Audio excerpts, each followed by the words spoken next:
ধর্ষণের শিকার হয়েছে, যে কিনা এখনো বাচ্চা শিশু, যে কিনা এখনো মেয়েতে পরিণত হয় নাই। প্রশাসন যদি আরো কঠোর হয় তাহলে এই ধর্ষণের পরিমাণ অনেকটাই কমে আসবে। আমি আর চাই না আমার বোন ধর্ষিত হোক, আমি চাই না আমার বোন আর কলঙ্কিনী হোক।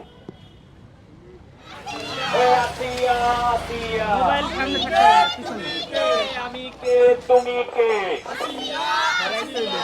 শব্দের ঠাঁই নাই আমার সোনার বাংলায় একটা একটা ধর্ষকধর। দইরা দইরা জবাই কর মারা তোমার ভয় নাই আমি কে, তুমি কে? We want justice. Justice, justice. ধইরা ধইরা জবাই কর একটা একটা ধর্ষকধর।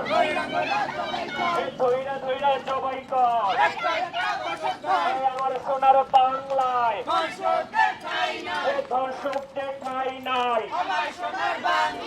ধইরা জবাই কর আমার সোনার বাংলায়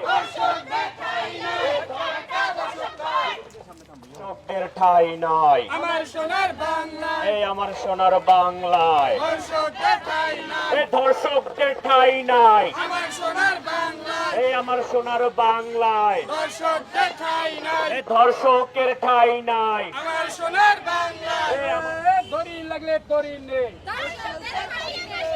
ধর্ষকদের ফাঁসিতে We want justice, justice, justice. আমি কে?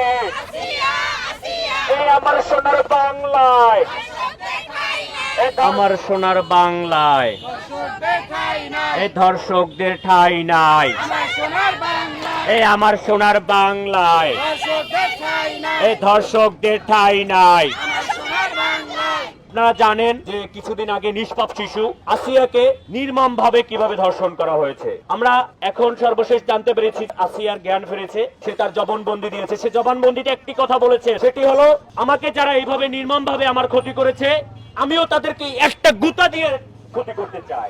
নিষ্পাপ শিশু, যেই শিশুর এখন পর্যন্ত একটি পুরুষ উত্তেজিত করার জন্য কোনো কিছুই নাই, কিন্তু পুরুষ তারপর উত্তেজিত হয়ে কিভাবে এই মেয়েটাকে ধর্ষণ করলো, আমার বোনকে কিভাবে ধর্ষণ করলো।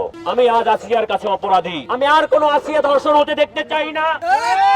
আমি আর চাই না আমার বোন ধর্ষিত হোক, আমি চাই না আমার বোন আর কলঙ্কিনী হোক। আমরা ধর্ষকের সর্বোচ্চ যে শাস্তি রয়েছে মৃত্যুদণ্ড, আমরা এটা কার্যকর করব। যতদিন আমাদের এই দাবি মানানো হবে, যতদিন আমাদের এই দাবি সরকার না মানবে, ততদিন আমাদের এই কার্যক্রম চলতে থাকবে।